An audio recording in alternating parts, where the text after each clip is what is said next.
All right, welcome everyone to today's webinar on how to find articles. My name is Faye Callista and I'm the Instruction and Student Engagement Librarian here at the Chicago School. First of all, I just want to see if everyone can hear me. So if you could go ahead and type in the chat that you can hear me, or if you can't, let me know. I just want to make sure that everyone can hear me.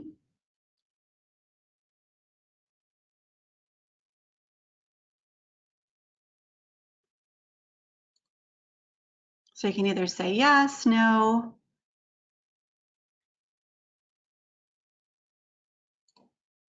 Okay, great. If at any point you can't hear me very well, just let me know, okay? All right.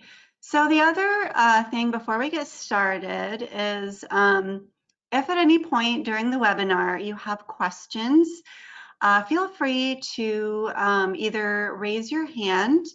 Right now everyone's muted, so I cannot hear you, but if you raise your hand, I can unmute you.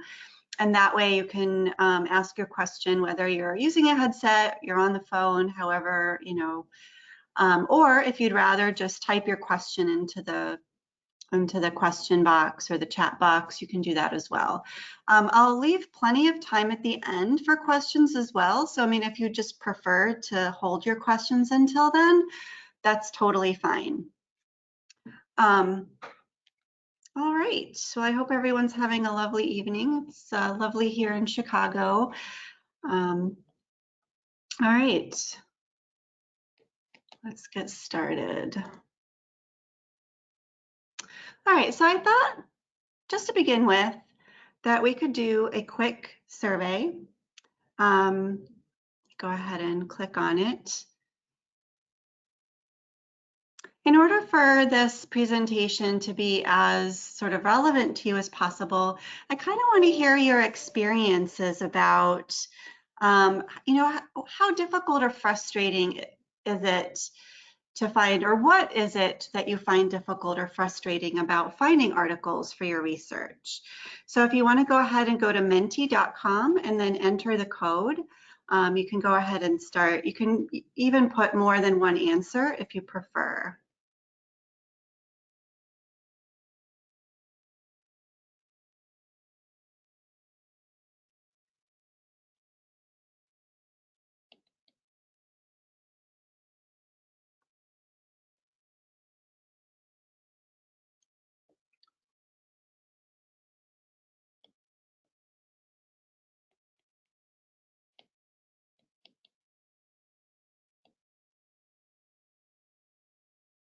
So again, you can go to menti.com and then use that code that you see on your screen.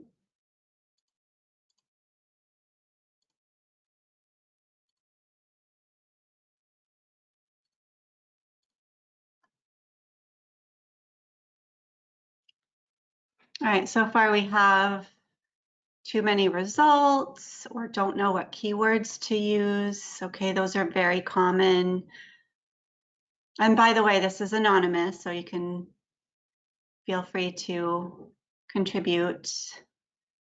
All right, difficult to find articles specific to a population or disease state. All right, that's also very common. Anyone else? Making sure that I'm finding the most relevant, up-to-date articles, not missing out on a major article for that area, and not getting random articles. Definitely, this is something that I find students do find frustrating or difficult. Trouble narrowing down my search to more relevant articles. Okay, yes, that's definitely like something that we come across all the time as librarians. Like, how do I narrow my search? How do I find more relevant articles? All right, this has been really great to hear from all of you. So going back to our presentation here, I hope that by the end of the session that I'll be able to at least address some of those sort of concerns by the end of the session. So by the end of the session, you'll know where to find articles in the library, how to choose an appropriate database. We'll look at how to choose keywords, how to refine your search. So again, like how to get better or more relevant results, how to find those more sort of recent articles or articles that are, sort of more on your topic. And then we'll also kind of take a brief look at how to manage your citations, because I find that that's really helpful and time saving. And then finally, where to find help. All right, so let's get started. Hold on a second, all right. So we have a couple different places where you can find articles. We have our search box on the main library page. We call it OneSearch. And for those of you who are not new to the Chicago School, who haven't just started the semester, you probably noticed that it's different. We have a new search tool. It's actually an improvement over our previous search box. OneSearch actually searches across a lot more of our resources than before. You can find, physical items, ebooks, streaming videos, and of course, our peer-reviewed and scholarly journal articles, newspapers, and so much more. It searches across pretty much 98% of our library databases, so it's truly comprehensive. Our previous search only searched maybe 50%, so huge improvement. And there's also lots of options for limiting and refining your search, including personalization. So I'll kind of show you that in just a minute.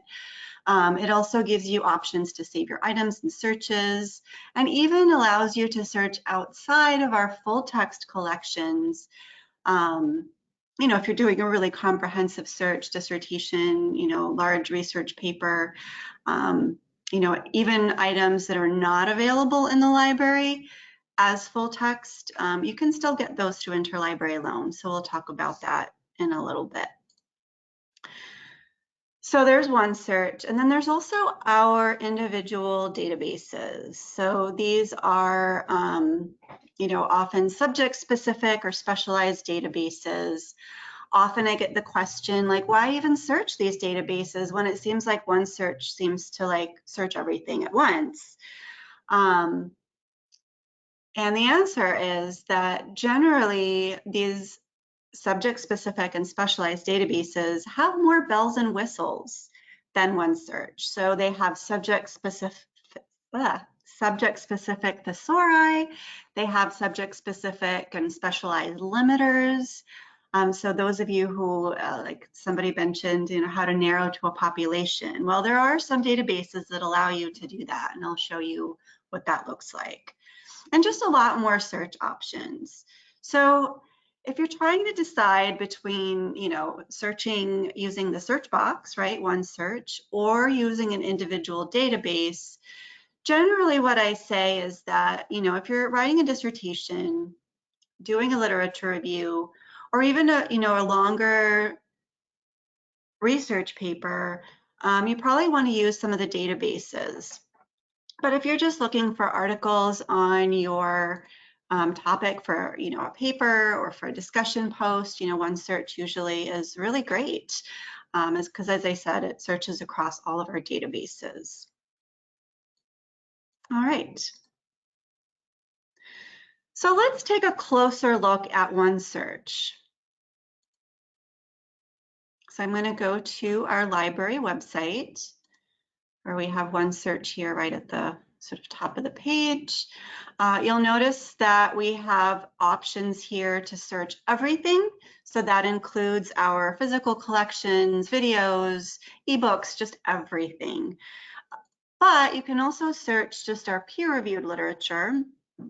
Then there's also books, and then journals. Journals is actually specifically like if you want to search a particular journal. So let's say you want to search just the American Psychologist or just the Journal of Applied Behavior Analysis. You can do that with journals. Otherwise, if you're just looking for articles on a topic, it's probably a good idea just to put peer-reviewed. So let's go ahead and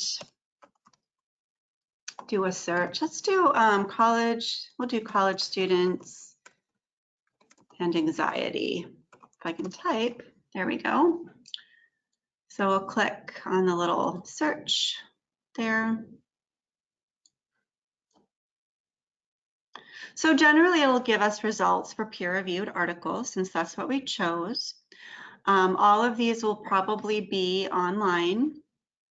You can tweak your results here on the left-hand side.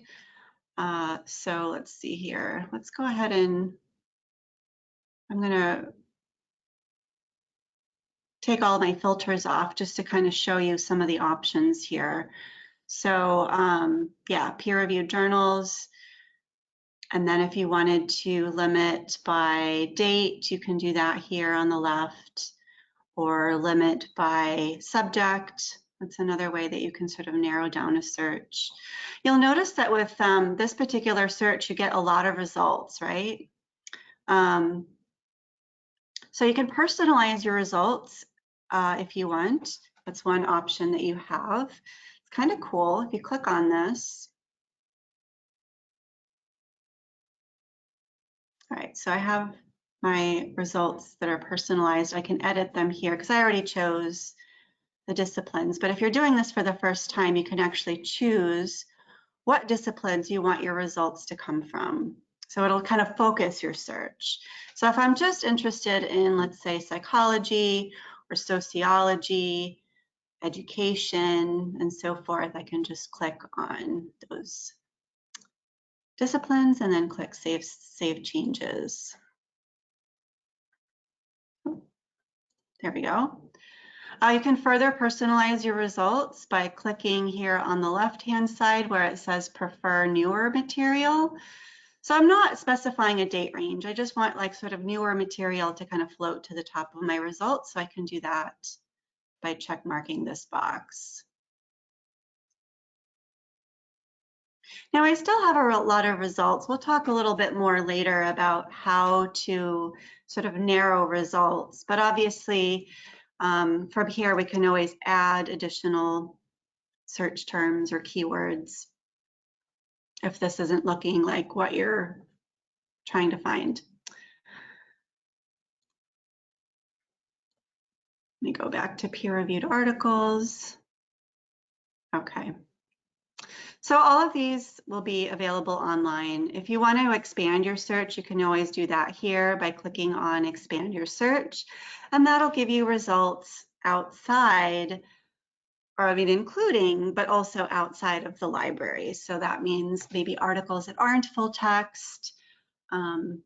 If you do find some of those, it will give you an option to request that through interlibrary loan.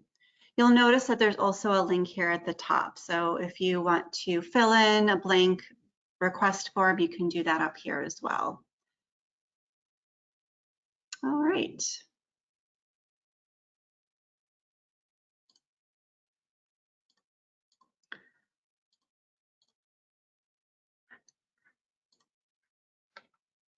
You'll notice too that there are ways of saving your items by pinning them. So you're adding them to your account here at the top. Of course, that's only if you're logged in. It'll ask you to log in if you're not. And then you can find all those items under My Favorites. And you can also save your searches or look at your search history, which is really great. Otherwise, to access these articles, you'll notice that it says available online. So it's just a matter of, it's kind of like the old system in that way, you know, basically click on the link and it should take you to the full text of that article. Any questions so far about the OneSearch tool? All right.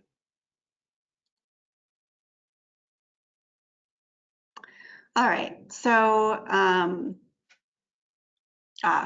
somebody asked, are we also able to download PDF articles to save?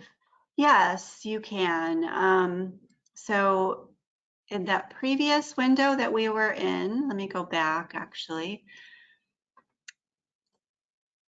So here's our results, and we clicked on available online. So let's just click on this one.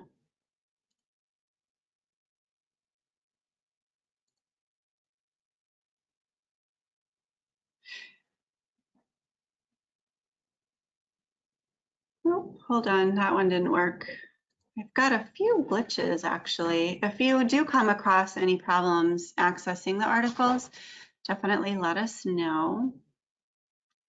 But, you know, depending on where it's located, I mean, usually it's either like the HTML, and then if you wanted to download the PDF, there should be, you know, an option somewhere on the page to do that. So here it's on the right-hand side where it says download article, and that enables you to download the PDF. Where that download is located just depends on the platform that it's on. Since we subscribe to so many different databases, you know, they're all a little bit different. All right, so yeah, no problem. All right, so databases, so we just looked at OneSearch, which searches across all of our databases.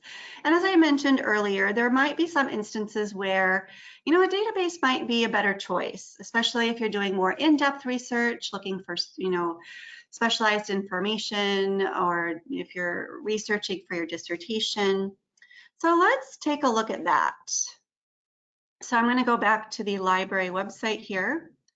And under research, we have a whole list of all of our databases here under our databases A through Z link. All right, so we've got like 346 databases. It's crazy. We have so many different resources. It's a lot. It's kind of overwhelming, but you can always narrow down your choices here at the top. So we have them listed by subject. We also have them listed by type. So if you're looking for articles, but we've also got different types of databases, right? So if you're looking for case studies or data sets or dissertations or ebooks, you can narrow it down that way. And then finally by vendor. So it's only really if you're looking for something specific, like I want to find Sage something something. So we've got 16 different databases under Sage.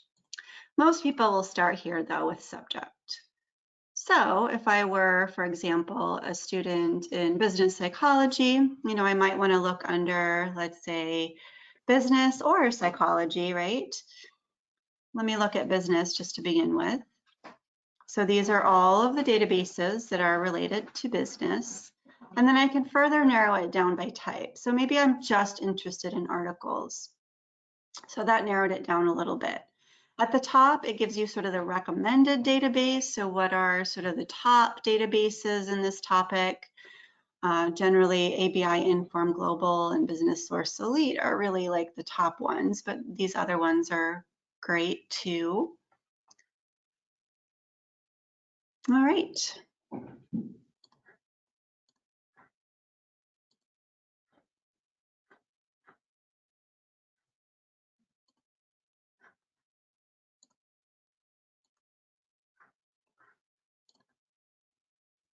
All right. So other than using our databases A through Z list and using the limiters at the top, we've also got some other sort of resources that you can look at if you're not sure which database is the best for your topic.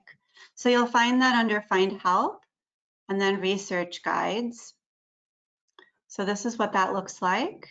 So we have research guides on just about any topic. So if I were looking at, for example, let's say psychology. So generally it'll give you sort of the best bet. So what are the top resources, the absolute best top databases for this topic? So you got PsycInfo, Medline, and then if you look under journal articles, we've got some additional sort of like recommendations. So, you know, what are some other subject-specific databases that you can look at, or multidisciplinary databases that might be helpful for a search on this topic?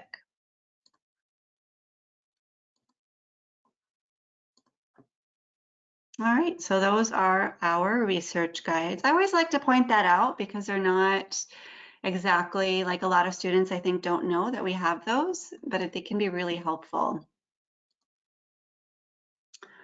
All right, so once you've sort of decided where you're going to search, right? So either using OneSearch or using a particular database, you're not done yet, right? Now you have to actually do the search.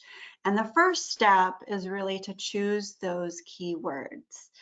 And I find it really helpful if you write out, for example, a brief description of your research topic, and then pull sort of the most important sort of 2 to 4 words or concepts from your research question. So those are your key concepts. And then for each concept, I find it really helpful to sort of make a list of any related meanings. So think of synonyms or even specific examples or types. So here I have an example. Let's say that my research topic is how does binge drinking affect learning in college students? So binge drinking, we can also maybe describe that as alcohol consumption or heavy drinking or problem drinking, excessive drinking, or even alcohol abuse. So those are, again, synonymous terms, and we can definitely put binge drinking in our search, right, in our search box. But, we might get different results using these other keywords. Same thing with learning. So we could type learning into our search box and we'll definitely get results. But, we could also try academic achievement or academic performance, grades, student success. And the same thing with college students. So, maybe university students or young adults or higher education could be tried as keywords. So really just, I think it's helpful to just sit down and sort of brainstorm those key concepts, right, and their related meanings.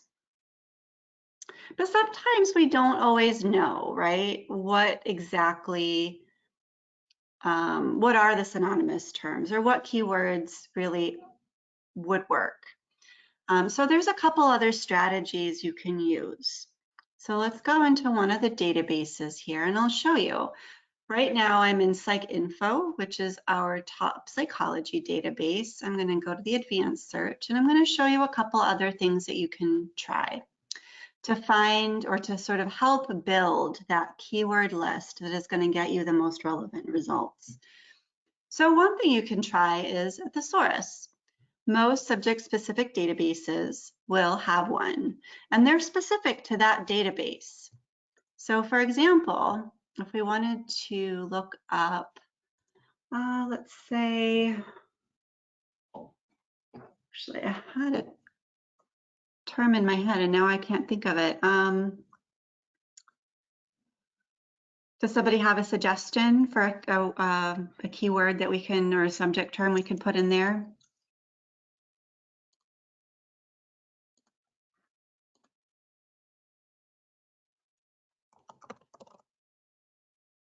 Actually, maybe I'll put coping. All right.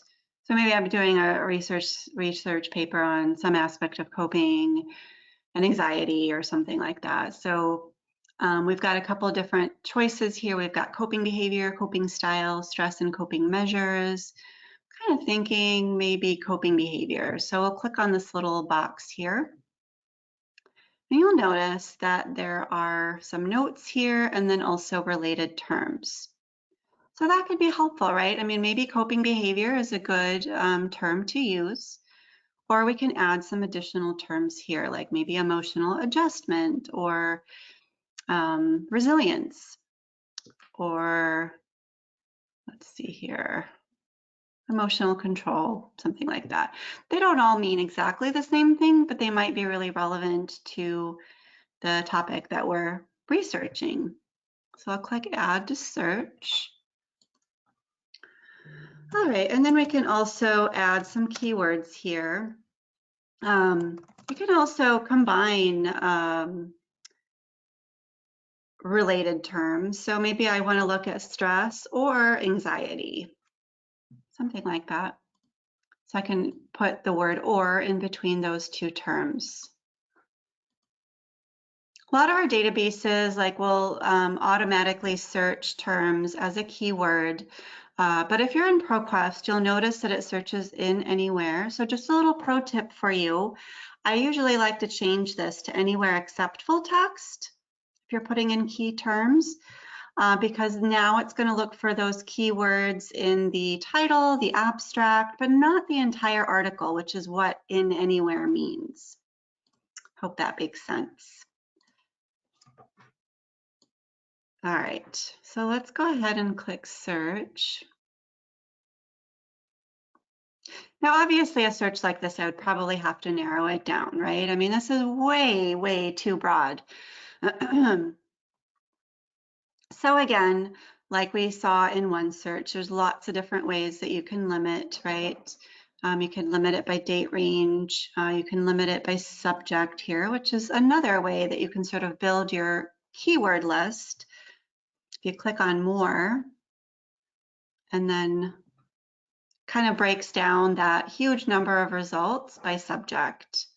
So I can go through this and kind of narrow it down to kind of what I'm looking for. So maybe I'm looking at resilience, or maybe I want to look at a specific population, like just adolescents, for example. And you can go down that list. So I haven't narrowed it down, and then I can narrow it down further by subject, actually. I can go back to this list, click more, and then further narrow it down. So maybe I want to look at risk factors, or I want to look at family or parents, or maybe both. I can click family, parents, click apply, and then that narrows it down further. Most databases allow you to do that. So it's a really great tool. And I didn't even limit it here to a particular date range. You'll notice too that you can limit also to a population, age group, methodology. Every database is a little bit different. So PsycInfo specifically has limiters for population or methodology or age group. Not all databases do. So this kind of goes to sort of your comment earlier when we did that survey about how do you narrow to a particular population. I mean, you could always put it as a keyword, right? Adolescent is a keyword, or you can even use methodology as a keyword. Like if you just want quantitative or qualitative studies, you can use qualitative as a keyword, or quantitative. But this is just an extra tool that you have. It's really pretty precise when it comes to narrowing down results. Another tool that I really like to point out with regards to sort of building that keyword list. So once you sort of find articles that are really close to what you're looking for, you can also look at the abstract or the details for any of those relevant articles. So go ahead, I'm going to click on that, and that'll pull up the abstract and the details. And the details will list all of the relevant or sort of the subject terms that it's filed under, as well as the keywords. So this is another way that I can sort of build that keyword list. I might decide, oh, I didn't think of searching this particular subject or this particular keyword. You can also look through the abstract to find those keywords. All right.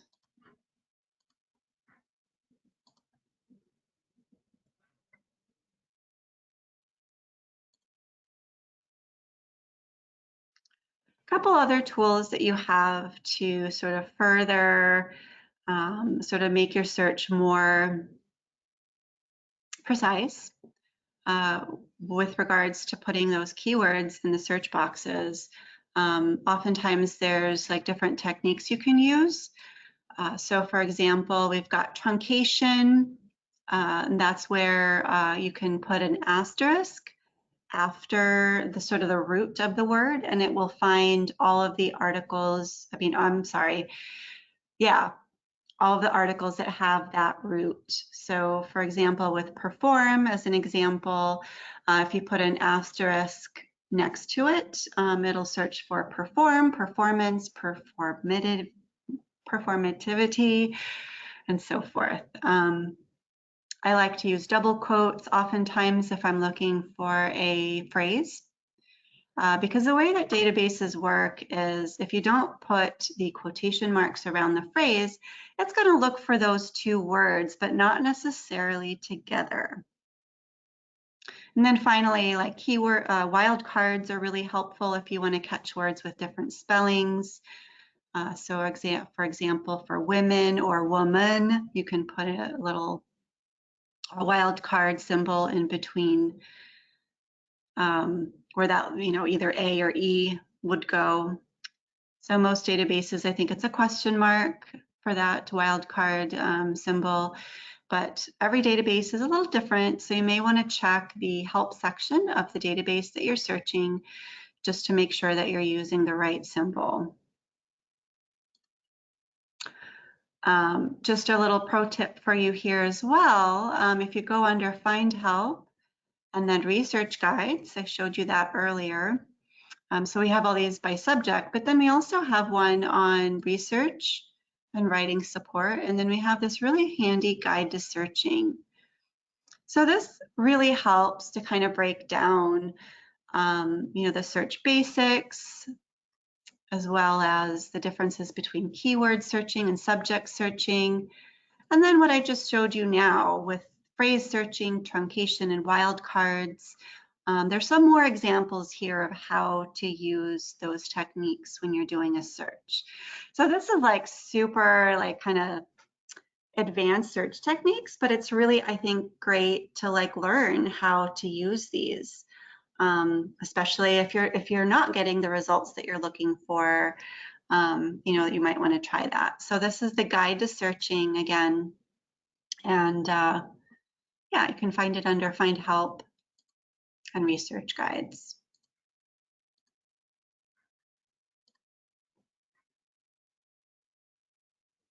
All right, any questions about these?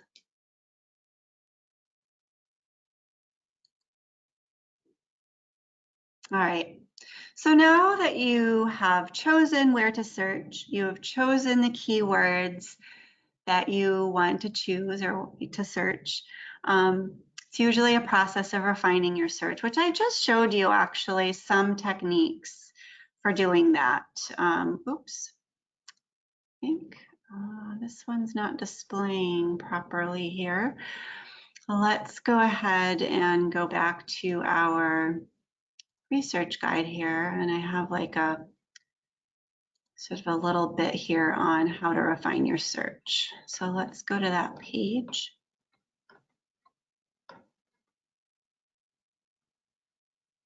All right.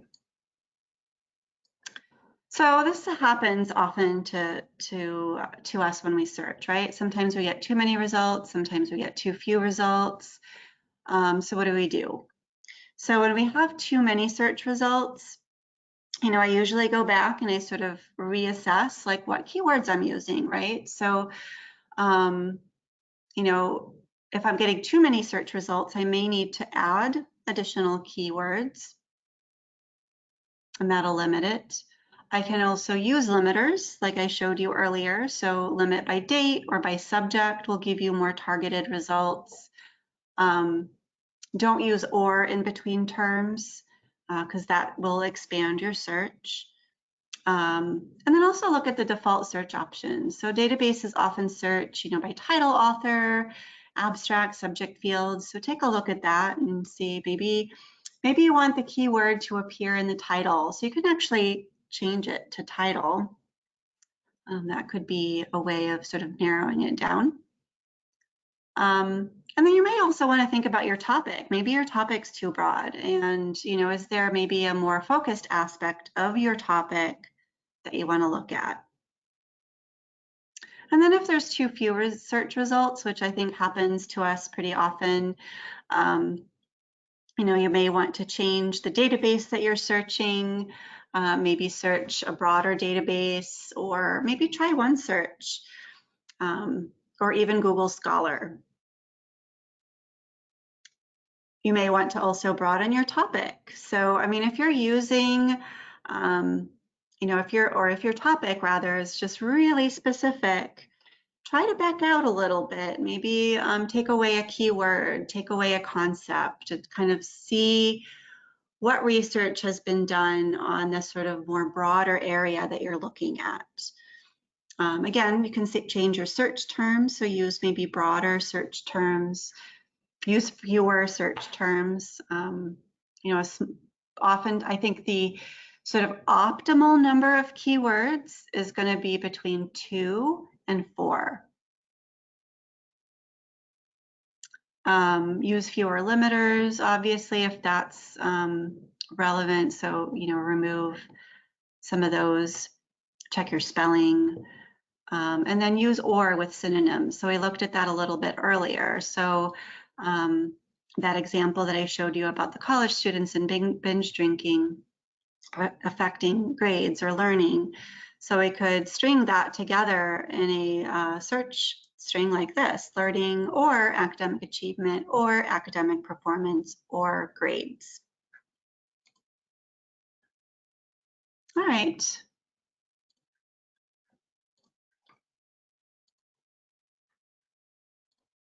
So those are some of the ways that you can refine your search.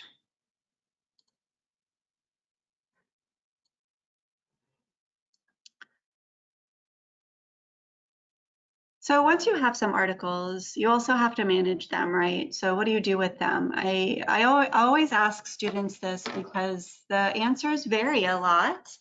Some of you will print the articles out as you find them, put them in folders. Some of you will email the articles to yourself.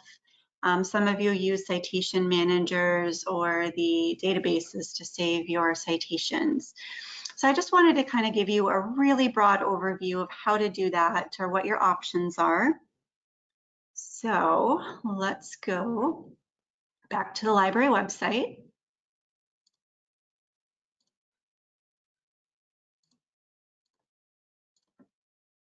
So here we are. The library actually does subscribe to a citation manager. It's called RefWorks. You can find it under My Accounts. So basically it's an account that you can create where you can save all of your items wherever you find them.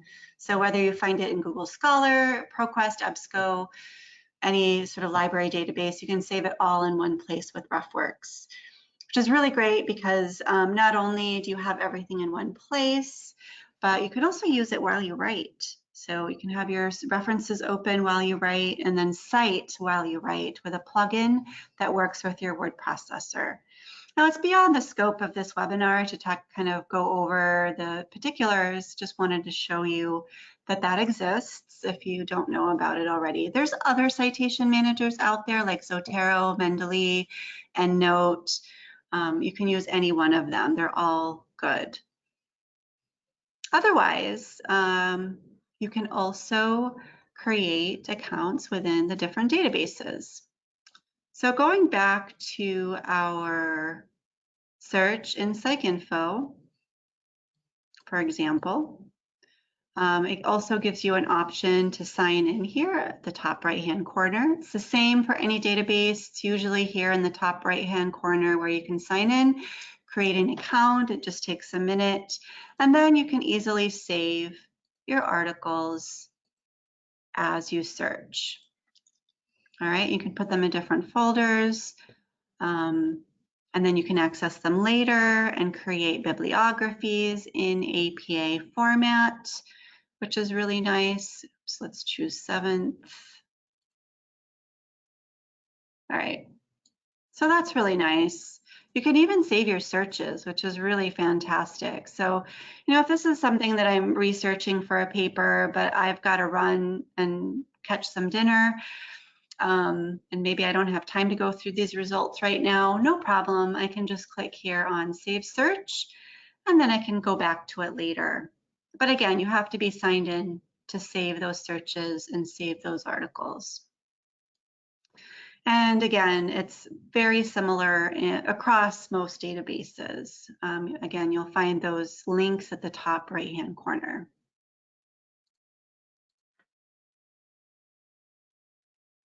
All right. So that was a really brief overview of managing your citations, but I find them really like a real time saver. So if you don't use some way of managing your citation, I recommend looking into it. All right, finally, I threw a lot of information at you. Hopefully you feel a little more confident searching the library after all of this sort of information that I gave you. But, you may find that, you get stuck, right? Sometimes we do research and we just get stuck. We're not sure what keywords to use. We're not sure what databases are best for our topic. Maybe we're not finding enough articles on our topic. Maybe we're finding too many and we don't know how to narrow it down. Not a problem. That is what we're here for. There's lots of options on where to find help. So let me go back to the library and kind of show you really quickly where those options are. So you can find it under Find Help at the top. Again, you can take a look at the research guides and see if that's helpful. Otherwise, you can also use our chat service. Our chat service is staffed by our graduate assistants generally, although the librarians are on there as well at times. But if you'd rather have a more in-depth sort of research consultation, you can always meet with a librarian. And this can be for any aspect of the research process. It's really easy to create a booking with one of us. You just click on Meet with a Librarian. If you have a preference for a librarian, you can choose that here. Otherwise, if you don't have a preference, no problem. Choose the amount of time that you think you need and the time that you want to meet. And then you just enter your details, a little information about your topic, and then click confirm, and you're all done. You get an email with a Zoom link, and you're all set. We meet over Zoom. We can record the research consultation if you wish. Can be really helpful. So I encourage you to use our services again, because that is what we're here for. We're here to help.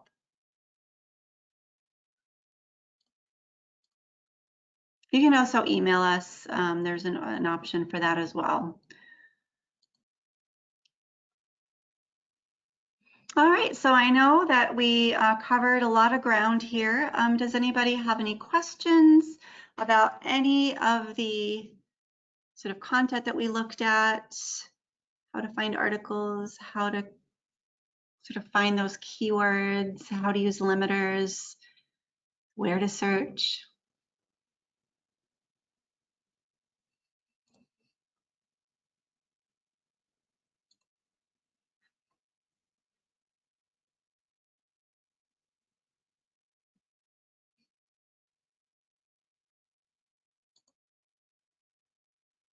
All right, well, I did record this webinar, so you will get an email with the recording. Otherwise, if you don't have any questions, I hope this was helpful. I hope you have a really great night. I'm going to go ahead and end the webinar, but I'll stick around for maybe just a couple of minutes in case you have any questions. Otherwise, thank you and have a really great night.